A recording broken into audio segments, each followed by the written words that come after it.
নিশ্চিতভাৱে এইটো এটা কথা ক'ব লাগিব যে অত্যাৱশ্যকীয় যে সামগ্ৰী এই সামগ্ৰী মূল্যবৃদ্ধিয়ে এতিয়া সমগ্ৰ আচলতে ৰাজ্যজুৰি আচলতে সাধাৰণ জনতাৰ তাহিমুদন খুদাইছে। মই সামগ্ৰিকভাৱে এই দৃশ্যসমূহ দেখুৱাইছোঁ। মই এখন ওদালগুৰি দৈনিক যিখন বজাৰ সেই বজাৰত আছোঁ আৰু এই বজাৰখনত আচলতে যিসকল গ্ৰাহক আহিছে প্ৰতিজন গ্ৰাহকে আচলতে প্ৰতিটো সামগ্ৰীয়ে বিশেষকৈ দালিয়ে হওক বা কণীয়ে হওক মুৰ্গীৰ মাংসই হওক সকলো সামগ্ৰীকে কিন্তু সামগ্ৰিক পৰিমাণে দাম বৃদ্ধি হৈছে আৰু যাৰ ফলত এতিয়া যিসকল গ্ৰাহক এইসকল গ্ৰাহকে কিন্তু তাহিমুদন খুদাইছে। আৰু বিশেষকৈ ক'ব লাগিব যে নিৰ্বাচনৰ প্ৰাক মুহূৰ্তত প্ৰতিটো দলে ৰাজনৈতিক দলে তেখেতসকলৰ নিৰ্বাচনী যি ইস্তাহাৰ এই ইস্তাহাৰত তেখেতসকলে আচলতে যি বস্তু আচলতে অত্যাৱশ্যকীয় সামগ্ৰী মূল্যবৃদ্ধিৰ ক্ষেত্ৰত আচলতে তেখেতসকলে যথেষ্ট দামৰ ক্ষেত্ৰত তেখেতসকলে নিয়ন্ত্ৰণ ৰাখিম বুলি কৈছিল। আৰু তেনে এটা মুহূৰ্তত এজন গ্ৰাহক আছে, মই সুধিম কেনেধৰণৰ হৈছে বস্তুবিলাকৰ দামবিলাক কেনেকুৱা হৈছে এতিয়া?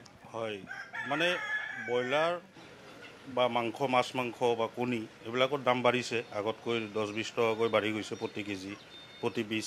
তেনেকুৱা হিচাপত তাৰমানে এতিয়া মানে বস্তু কিনিবৰ কাৰণে অলপ দিগদাৰী হৈছে আৰু আছে মই যিজন আচলতে ইয়াৰ ব্যৱসায়ী আছে মই জানিম আজিৰ পৰা মোটামুটি এমাহ আগত ব্ৰইলাৰৰ প্ৰতি কিলো ব্ৰইলাৰত তেখেতসকলে পাইকাৰীত মূল্য বিক্ৰী কৰিছিল 20 টকা, 120 টকাত তেওঁলোকে ক্ৰয় কৰিছিল আৰু 150 টকাত আচলতে তেখেতসকলে বিক্ৰী কৰিছিল। এতিয়া কিমান হৈছে দাম আৰু কেনেধৰণৰ দাম বাঢ়িছে কি ক'ব এই মুহূৰ্তত?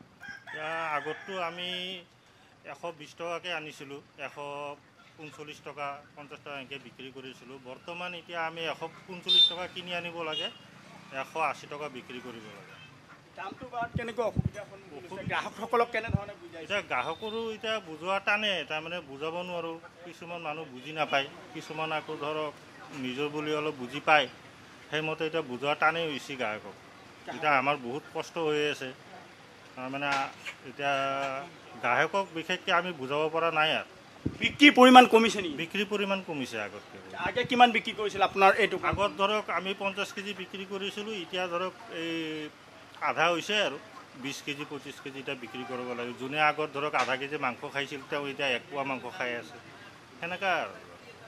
নিশ্চিতভাৱে আচলতে আমি বজাৰৰ পৰিৱেশ দেখুৱালোঁ। আনফালে আমি লৈ যাম এখন শাক পাচলিৰ বজাৰ আছে আৰু প্ৰতিটো শাক পাচলিৰ বজাৰতে আচলতে এতিয়া মূল্যবৃদ্ধিয়ে আচলতে এই ধৰণে কোঙা কৰিছে সাধাৰণ জনতাত। আৰু এয়া আচলতে শাক পাচলি বজাৰত আমি আহিছোঁ আৰু এই দৃশ্যসমূহ দেখুৱাম আচলতে সাধাৰণ জনতাই কি ধৰণে তেখেতসকলে হেৰি কৰিছে মই জানিম। আৰু আছে লোক বস্তু কেনেকুৱা দাম বাঢ়িছে কি হৈছে এতিয়া? প্ৰতি কিলো পিঁয়াজৰ দাম কিমান হৈছিল এতিয়া কিমান হৈছে? পিঁয়াজৰ দামটো আগতে অলপ কম আছিল, এতিয়া বাঢ়িছে।